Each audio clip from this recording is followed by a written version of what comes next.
الشيطان الرجيم. بسم الله الرحمن الرحيم. قل من يرزقكم من السماء والأرض أمن يملك السمع والأبصار ومن يخرج الحي من الميت ويخرج الميت من الحي ومن يدبر الأمر فسيقولون الله فقل أفلا تتقون فذلكم الله ربكم الحق وماذا بعد الحق إلا الضلال فأنى تصرفون كذلك حقت كلمة ربك على الذين فسقوا أنهم لا يؤمنون. صدق الله مولانا العظيم.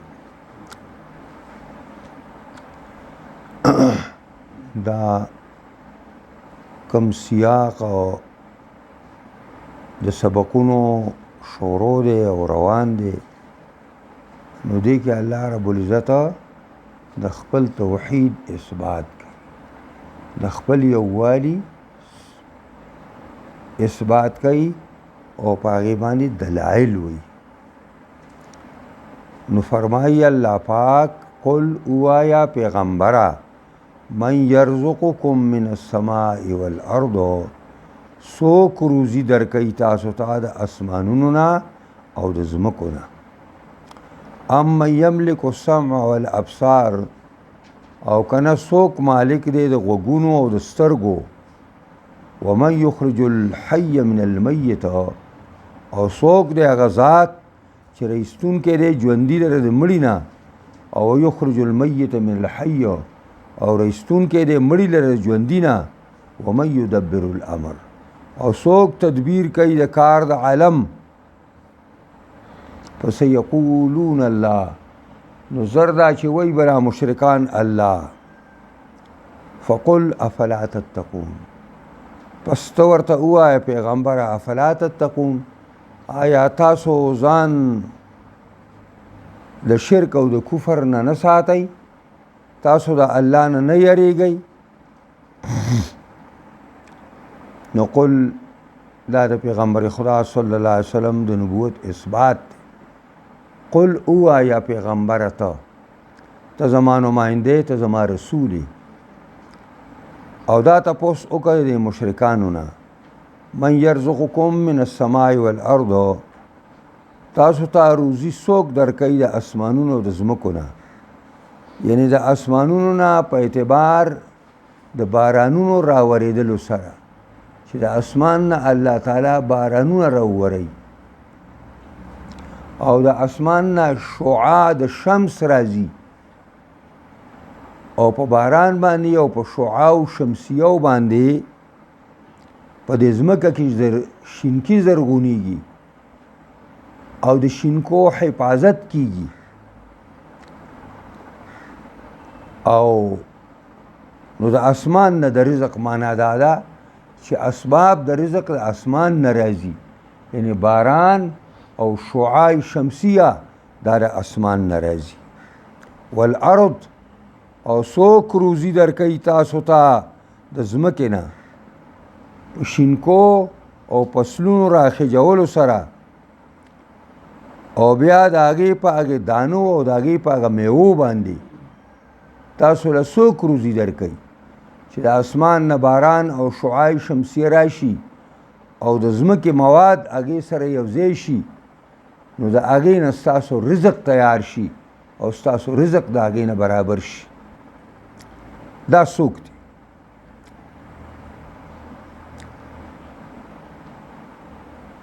او امن یملک السمع والابصار، دا استفهامي کلمه ده. او کنه څوک دی مالک د غوږونو او د سترګو، د دې ستاسو د دې سترګو او د دې غوږونو مالک څوک دی؟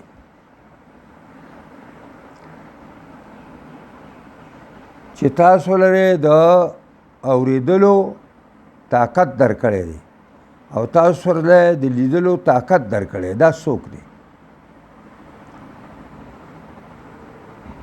او من یخرج الحی من المیت، او څوک دی راویستون کې ژوندي لره د مړي نه او مړي لره ژوندي نه. دې ګڼې ترجمې دي.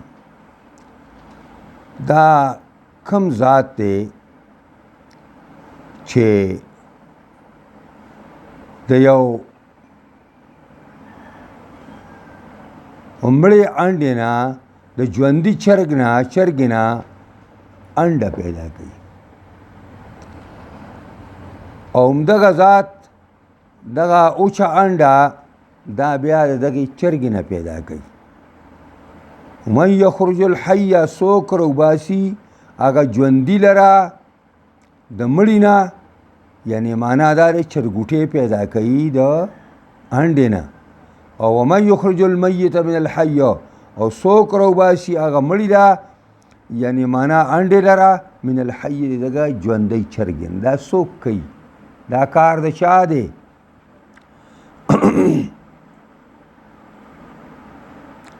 او دارنګې څوک دی هغه ذات چې روباسي ژوندو تیغو لره من المیت د اوچې دانې نه، او کوم دی هغه ذات چې روباسي اوچې دانې د شنو فصلونو نه. دا څوک کوي دا کار؟ او دا هم ده څوک دی چې روباسي یو نیک صالح د بدعمل او بدچلنه مور او پلار نه، او څوک دی هغه ذات چې روباسي یو مړي له، یعنی یو بدچلنه لره من الحی د یو نیک صالح نه. حضرت ابراهیم علیه السلام د عزر په کور کې پیدا شوی، د عزر په کور، او کنعان د حضرت نوح علیه السلام اولو العزم پیغمبر په کور کې پیدا شوی.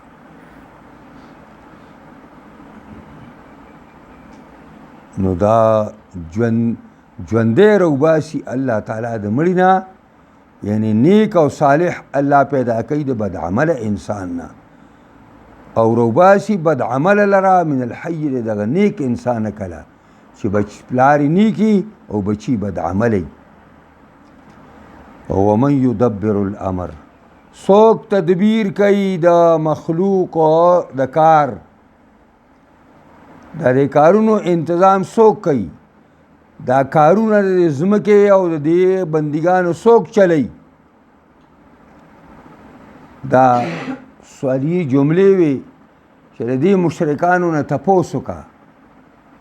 دې ته دلایل اعترافیه وایي چې ستا هغه خصم او ستا مقابل هم تا سره مني. نو که د دې مشرکانو نه دې کارونو تپوس وکړه، نو الله وایي پس یقولون الله، پس زر ده چې وایي به دا مشرکان چې الله د اسمانونو نه اوبه او د ځمکو نه شینکي الله راخیږي، د غوږونو او د سترګو مالک الله دی، او د ژوندي نه مړی او د مړي نه ژوندي هم دی روباسي، او دا تدبیر د مخلوق او د کارونو د مخلوق هم دی کوي. دا ګوره مشرکان مني. یعنی مشرکان چې وو نو هغه مشرکانو په الوهیت د الله تعالی کې، او دغه مشرکان نه وو په ربوبیت د الله کې. رب الله مانه، خالق او مالک الله مانه، خداګي باوجود عبادت به د بوتانو کو. نو په الوهیت کې الله سره شرک شوی دی، په عبودیت کې او په دای کې ربوبیت کې نه دی شوی. رب مشرکانو الله مني، او د مشرکانو دا عقیده وه چې دا غټ غټ کارونه څومره چې دي دا ټول الله کوي. که اسمانونه پیدا کول دي، که ځمکې پیدا کول دي، او دا څه چې دلته ذکر شو دا ټول الله کوي.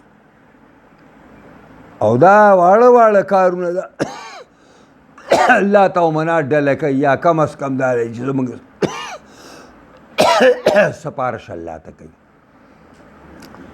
نو الله پیغمبر ته وایي فقل، پس ته ورته ووایه پیغمبره افلا تتقون آیا تاسو نه یریږئ د الله نه افلا تتقون تاسو ځان نه بچ کوئ د شرک او د کفر نه چې ښه په دې اقرار کوئ چې د هر څه الله کوي نو بیا د الله نه یریږي چې په ربوبیت کې الله ته یو وې او په الوهیت کې ورسره نورم شریکه یې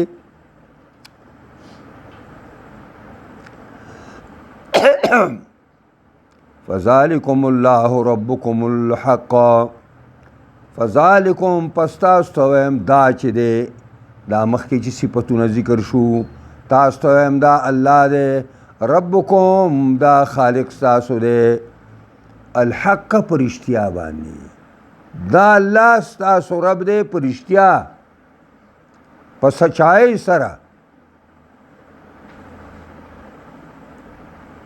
او دا قانون دی چې د حق نه شاته څه دي او د حق په مقابله کې چې څه دي دا ټول باطل دي دا ټوله ګمراهي ده فماذا بعد الحق الا الضلال نشته دی شاته د حق نه مگر سراسر ګمراهي ده چې ته الله منې چې دا الله رب دی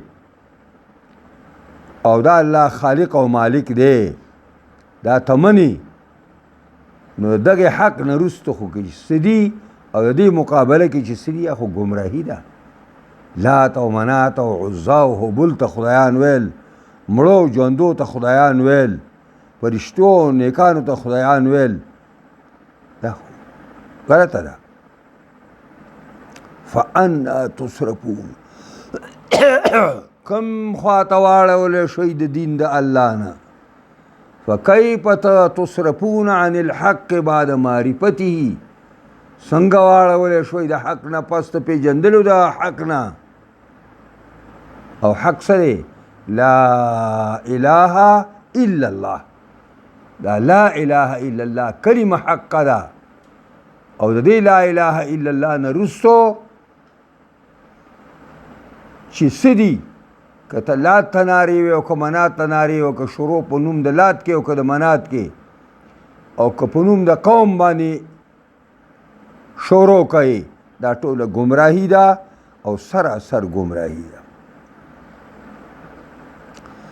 كذلك حقت كلمة ربك على الذين فسقوا أنهم لا يؤمنون كذلك حقت كلمة ربك دقسي واجب شوي دا او لازم شوي دا کلمه د پروردگار ستا على الذين فسقوا پاکستانو چې نافرمانی کړي دا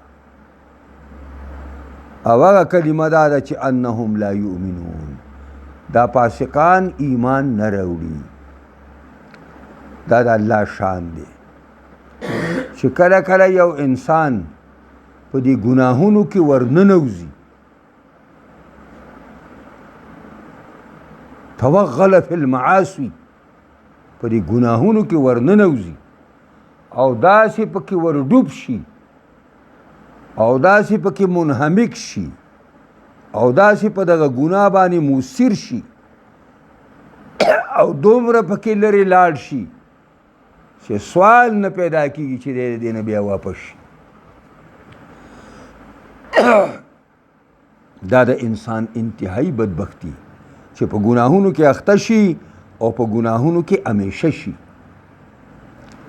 کذالک حقت کلمت ربک دقسی حق او ثابته شوې ده کلمه پروردگار ستا علی الذین فسقوا په هغه کسانو باندې چې هغه نافرمانی کړي او فاسقان دي هغه دا کلمه ده چې انهم لا یؤمنون او مفسرین وایي دا کلمه هم ده چې الله فرمایي ابلیس ته ویل په یو موقع کې چې لأملأن جهنم منک وممن تبعک اجمعین دا جهنم بستانه او د آدم د بچو نه چې ستا خبرې ته چا اچه وکړه ټول نه به جهنم ډک کړم ټولو نه به جهنم ډک دا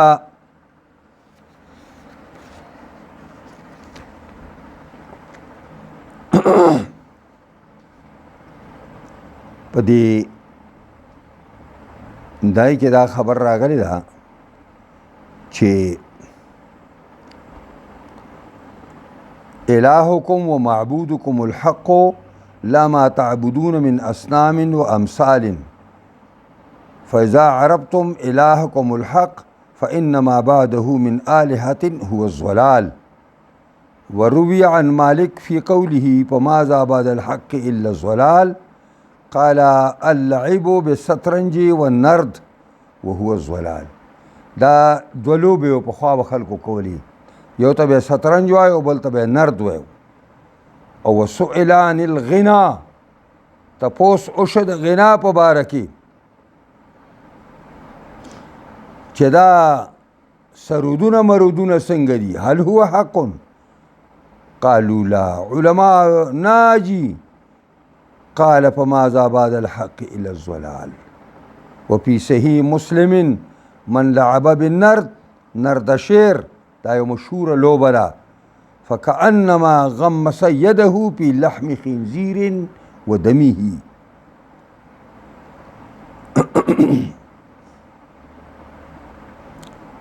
وعن عمر رضي الله تعالى عنه أنه رخص فيما كان فيه ضربة على الحرب من أنواع اللعب. وهي حضرت عمر رضی الله تعالی عنہ اجازت ورکړی و په هغه لوبو کې چې هغې کې انواع د جهاد سړی دا کولی شي، لکه ورزش کول شو، وسلې استعمالول شو، وسله سپړدل شو، هغه بیا وروستل شو، وسله پاکول شو.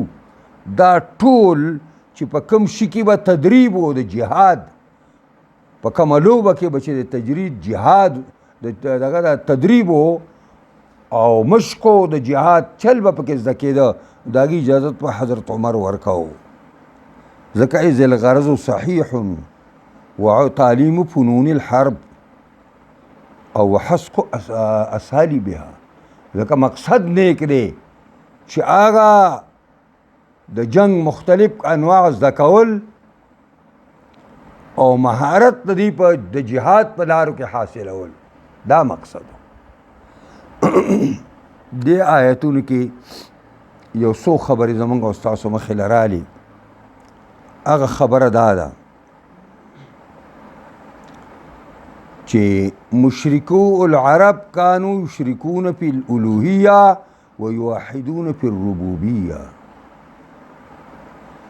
د عربو مشرکانو به الله سره په الوهیت او په عبادت کې غیر الله شریکو، خو موحدینو په ربوبیت کې رب بل نه مانه. او بیا دویمه دا چې لیس بنافع ان یوحد العبد فی الربوبیه ویشرک فی الالوهیه. هیڅ پیدا نه ورکوي یو بنده ته دا خبره چې دی په الوهیت کې په ربوبیت کې الله یو ګڼي او په الوهیت کې یو نه ګڼي، دا دله هیڅ پیدا نه ورکوي. مولانا مودودی رحمت الله علیه ځای کې لیکلي دي چې به طور مثال د شرک شپږ معناګانې به طور مثال، او دا 15 سړی پیژني او ځان ته بچ کوي، او دا یو نه پیژني. دا لالا چې دی دا موحد لالا، دا په شپږو کې چې په 15 کې دی موحد دی، دی په شپږمه کې په شرک کې پروت دی. به طور مثال موږ دا وایو چې د قبر خواله به نه ځئ او د هغې نه به خیر او شر نه غواړي، غیر الله ته به پوجه نه کوئ، قبرونو ته به سجدې نه کوئ، غیر الله ته به چغې نه وایئ، د غیر الله نظر و نیاز به نه منئ. دا موږ ټول کوو، خو موږ باندې به قانون د چا چلیږي؟ قانون به را باندې انګریز چلیږي او زه پکې دننه موحد یم؟ قانون به انګریز چلیږي. دا ته وایي شرک فی القانون، دا شرک فی القانون دی. یار نور موحد دی او نور په دې نظام باندې راضي دی، دا د سره موحد نه دی. دله خوب څنګه ورځي چې دا ځمکه د الله، د اسمان د الله، دا مخلوق دا الله او قانون به پرې چا چلیږي. که دا دې کچرو ته ورلی که نه پرون پکې ما ورځ تېره کړې ده تاسو به حیران شئ چې دا خلک څه کوي او دا خلک په څه باندې روان دي.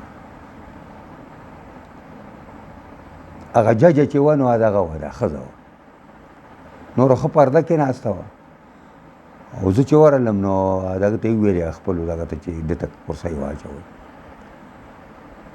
دې عدالتونو کې به ته نیغ ولاړې که وکیل یې به هم ولاړي او که مدعي او مدعا علیه او که ګواهاني دا به ټول به ولاړي. خو هغه ښځې زما دونه دغه وکړل چې مولي صاحب ته دغه کرسۍ واچوي او چې دا کم دی وکیلانو کمې اوتې بوتې او کم دغه وکړو او وکیل چې کم دروغ دا کول او ما نه تپوسونه کول او دا دې کې دا ټکې داسې ولې لیکلی شوی دی دا پکې داسې ولیکل ما دا خط خو ما نه دا کتاب خو دا خو ما نه یې لیکلی دا خو به چا لیکلی زه په دې باندې ګواه یم چې دا زما مخکې دغه شوی وه شریعت شوی او دا پکې لیکلی شوی او زما نه به یو 15 سوالونه کړي دا یو نیمه ګنټه او بس هسې اوتې بوتې او بیا چې بهر راوت بیا ما نه معافي وغوښته وایي چې دا خلک بیا موږ باندې بدګماني کوي چا چې موږ وکیلان یو پوهېږئ په دې نو ټول دروغ جنګی ده. نو دا صرف په دې باندې سړی موحد کېږي نه چې هغه څو پورې په ربوبیت او په الوهیت دواړو کې الله یو نه یې منلی هغې پورې سړی نه موحد کېږي. او درېیمه ده لیس بعد الحق الا الضلال د حق نه شاته چې څه دي دا ټوله ګمراهي ده دا ټوله ګمراهي ده. دا په حدیث کې راځي نبی اکرم صلی الله علیه وسلم به دعا کوله کله چې به د شپې راپاڅېدو دعا به یې کوله نو داسې به ویلې اللهم انت الحق ووعدك الحق ولقاؤك حق. ای الله ته حق ذاتې ستا وعدې حق دي ستا سره ملاقات حق دی او دا یو اوږد حدیث دی اوږد دا د هغې نه یو څو دغه راګیستي دي او زمونږ خبره په دې کې چې انت الحق ته حق ته حق نو الله حق دی او د الله نه چې علاوه څه دي معبودان جعلي او مصنوعي دا ټول باطل دي دا معنا ده. ولی دغه دا یو شو لیس بعد الحق الا الضلال فلا واسطة بینهما د حق او د باطل منځ کې واسطه نشته یا به حقي او یا به باطلي دا نشته چې ګنې یو حق دی یو باطل دی یو یې په دې منځ کې دی په منځ کې نشته.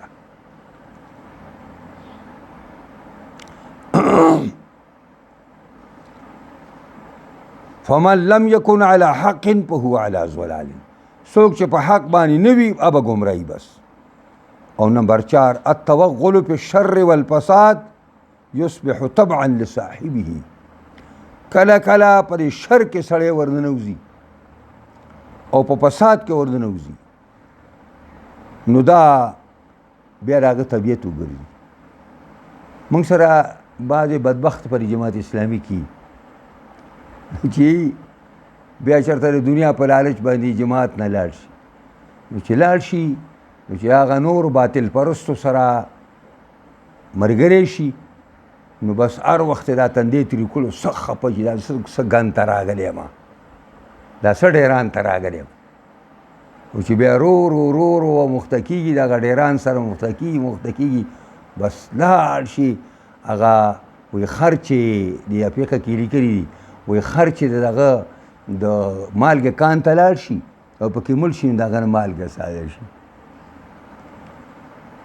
هغه نه مالګه ساده شي نو بیا هغه باطل ورته باطل نه ښکاري هغه ګناهونه ورته ګناهونه نه ښکاري داسې غړی ورکړي داسې دلته یو سړی و پرې ځای کې پرې په چارسده کې قاسم علي نومېدی او زمونږ د ډېر د جماعت یو زبردست سرکرده سړی و، مونږ د مدرسې له به هم تعاون بیا ما سره کوو. هغه چې اول دغه شوی و نو بس دا تندی به یې ګونجې نیولی و، په دې نیشنل کې ننوتی. اوس داسې پکې په مزو کې دی که نه، او داسې پکې خوشحاله دی. دا ګورئ دا ګندګي نه ده، موږ له د خپلې ګندګۍ نه هم موږ راسپېمې پټو، او دا چوړیان چې دي دا پردی ګندګۍ راړي او په ځای کې اچوي، په روح کې اچوي، په سر یې نیولی او هلته یې ځای کې غورځوي. هغه د دغه ګندګو څه عادت شي بیا سړی، بیا د یک او د دو دا بدبویي هم پرې نه لګي، نو هغه ګناهونه ورته ګناهونه نه ښکاري. التوغل فی الشر والفساد یصبح طبعا لصاحبه. وردننه کېدل په شر او په فساد کې کله کله دا د سړي طبیعت وګرځي، نو فلا یخرج منه حتی یهلک به. نو بیا د دغه ګندګۍ نه نه راوځي حتی چې هغه مثال دی چې دا په دې ځای کې حشرات الارض کې یو دغه دی ته ګونګټ وایي، نو په دې کال کې یو وخت راځي هغه چې پخوا به دا خلکو دا بار په دې لارو کوڅو کې کول، په دې پټو مټو کې ناتور ګونګټ پته نو هغه به تې ځان له ټیکان سازول، نو ټیک به تې ځان له ساز کو، دا بیا په ریوس ګیر باندې به یې دیکه کو. ما لیدلي داسې ریوس ګیر نه دی، شاته به پرې خپو داسې وایي او دی ورپسې رواني او مخې دې خوا ته وي او پرې خپو باندې وایي هغه ګټکۍ روانې کړي چې ورته سوړي لی وړي، نو ډېر کاره ته بس هغه ګټکۍ پر پاسه راولېږي دی ته لاندې مړ پروت وي. بیا دغه څه دا د ګندګۍ ټوپکې ځان له دا خلک سازوي او بیا د دغه ګندګۍ د ټوپکي لاندې مردار پروت وي بله ورځ. الله دې موږ له دې نه امان راکړي او په حق باندې دې الله رب العزت د آخر سلګۍ پورې موږ او تاسو ټینګ او برابر وساتي. عبدالله زوی د مسعود رضی الله تعالی عنه فرمایي چې که په چا پسې روانېږئ چې موږ ځان څنګه ساز کړو، نو په ملګرو د پیغمبر خدای مړو پسې روان شئ، د دې مړو په شان شئ. او بیا وایي د مړو نه مې دا کوتعو بوتعو مړي نه دي مراده، اولئک اصحاب محمد صلی الله علیه وسلم، د مړو نه مې مراد د پیغمبر خدا ملګري دي. فإنهم على هدى مستقیم، هغوی په درسته لار باندې. او داسې خلکو چې ابرها قلوبا، د نیکو زړونو خاوندانو، و اعمقها علما، جوور علم خاوندانو صحابه، زموږ استاد په شان نه د جوور علم خاوندانو. او اختارهم الله لصحبة نبیه ولاقامة دینه، الله د پیغمبر د ملګرتیا لپاره په خلکو کې راټول کړي او د اقامت دین لپاره الله منتخب کړي و هغه خلک، الله هغه منتخب کړي و هغه خلک. نو عبدالله زوی مسعود وایي دا درته ولې وایم چې په دې صحابو مړو صحابو پسې روان شئ، فإن الحي لا تؤمن عليه الفتنه. ما دا حدیث دلته دې لپاره ویو چې عبدالله زوی مسعود رضی الله تعالی عنه فرمایي فإن الحي لا تؤمن عليه الفتنه، په ژوندي باندې د دې خبر اعتماد نشته، نن به سمي او سبا له به خراب شوی، نن به ټیکي او سبا له به برباد شوی، نن به نیکي او سبا له به فاسق شوی. فإن الحي لا تؤمن عليه الفتنه. دی وجنه کوشش کوئ په خپل دین باندې کلکې منګولې لګول، د خپل عقیدې صفایي کول، د خپل عمل صفایي کول، د خپل معاملاتو صفایي کول، د خپل خبرو صفایي کول، د خپل کارونو صفایي کول. دا موږ او تاسو باندې لازم دي چې موږ یو مثالي مسلمانان یو او زمونږ کار څه دی چې موږ په دې دنیا کې څو پورې ژوندي یو، دقه به زمونږ اواز وي چې د الله نظام د الله په مخلوق باندې د شپږمې معنا د شرک نه دې نه به موږ ځان وباسو انشاءالله العزیز.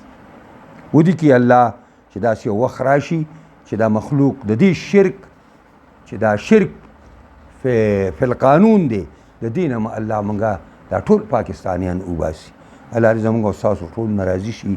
دعا وکړئ چې الله موږ د قرآن په اسرار او لطایف او ترجمو باریکو باندې پوهې کی او دې سره سره الله موږ له پرې باندې کامل مکمل عمل کولو توفیق راکړي. قرآني نظام د شریعت نظام الله په تمام جهان کې راولي. دې لپاره څوک کار کوي الله دې کامیاب کړي، څوک مخالفت کوي الله دې ورته هدایت وکړي، که بدقسمت الله دې تباه کړي. الله دې زموږ ټول نه راضي شي او مشکلات د دنیا او د آخرت دې الله زموږ حل کړي. جامعه تعلیم الاسلام مدني دې الله آباد کړي او اسلام او مسلمان قوم دې الله غالب کړي. کافران او کفر، منافقان او منافقت، فحاشي او عریاني خورونکي خلق دې خدای مغلوب کړي. الله دې زموږ ټول نه راضي شي او خاتمه دې الله زموږ ټول